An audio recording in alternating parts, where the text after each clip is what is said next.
Hey everybody, Ryan here at etrailer. Today we're going to be taking a look at and showing you how to install the Gustafson LED light. So inside the box now, and we close the door down, and here's how it looks. You know, you can see, but it's not as clear as what we would like, you know. It does an okay job, but I think there's definitely room for improvement, so I'm really looking forward to seeing how much more these lights actually help. So now we have our lights installed. So we just put two of them up, and you know, we didn't get too carried away. We just put one there and one there, and what a difference. You know, these ones are way brighter than the original ones. Sure, we left them in because they are still throwing some light off, but way better. I mean, honestly, it's about spot on in my opinion. I think any more light, it would kind of strain your eyes. So for this purpose of loading this truck up and unloading at, you know, after hours and things like that, this is really going to make things a lot easier. So these LED lights have came such a long way, you know, and they're awesome. They come in just about every shape and size imaginable, and you can really do some cool things with them. You know, they're really universal, and the same holds true with this exact light right here. You know, we're using it in a box truck today. Kind of fits perfect on the bottom of the top rail here, and the light's kind of slightly angled down, so it's really a great fit for this.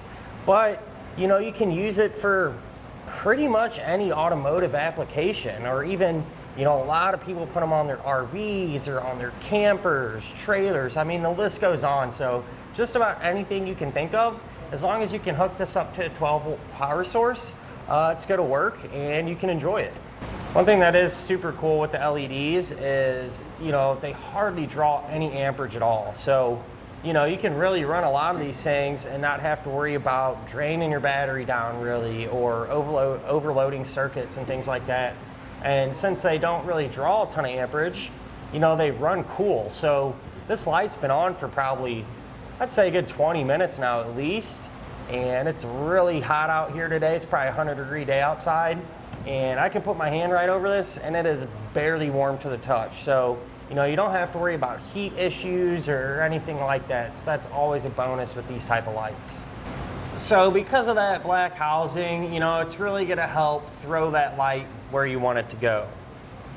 Now, as far as the overall size of it, you know, it's on the smaller side, I'd say, but just to make sure that it'll work with your particular application or whatever you got in mind, we'll go over a couple of measurements now.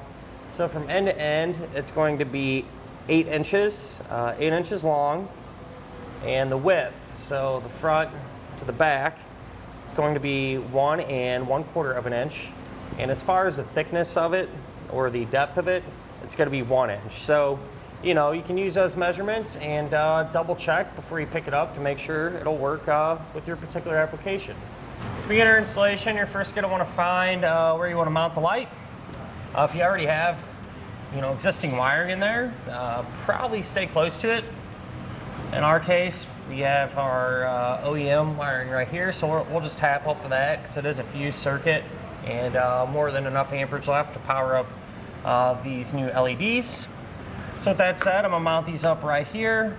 What I've done is simply just pre-drilled some holes here in the top rail. That way we could use our mounting points there, and I drilled the hole there too and smoothed it out. That way we could feed our wires up through here. That way they're not getting pinched. Now keep in mind, we're doing this on a box truck, but these lights, I mean, they work for anything and everything just about. So, you know, your setup might be a little bit different, but that's okay. It's all relatively the same regardless on what you're installing it on. So now that I got that lined up, I'm just going to use some screws to get this secured.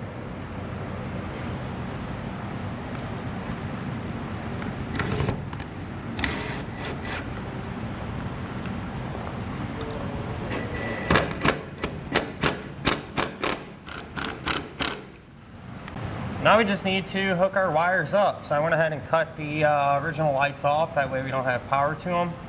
And I did test them prior to that to figure out which one does what. The OEM blue wire is the power wire, this light gray is the ground. So I hooked up the white wire from our LED to that gray wire, that'll be the ground. And I just use a quick splice. And I'm gonna do the same thing for our power wire here, this black one, that'll go to the blue. And the way these quick splices work are really simple. You're simply just going to slide your wire through, push it around the other wire,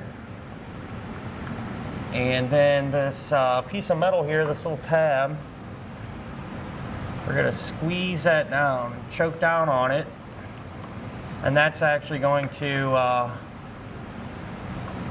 splice into each wire and make the connection. So once it's nice and flat, close up the cover, and now all that's left to do is test this out to make sure it works right.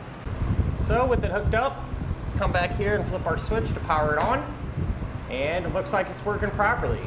So I have one more to install on the opposite wall of our truck, so I'll do that the same exact way, and then we can really see how much it lights everything up. So whether you'll be installing one light, two, or even more, you'd simply get all those done, test them out to make sure that they work, and then you'll be all set.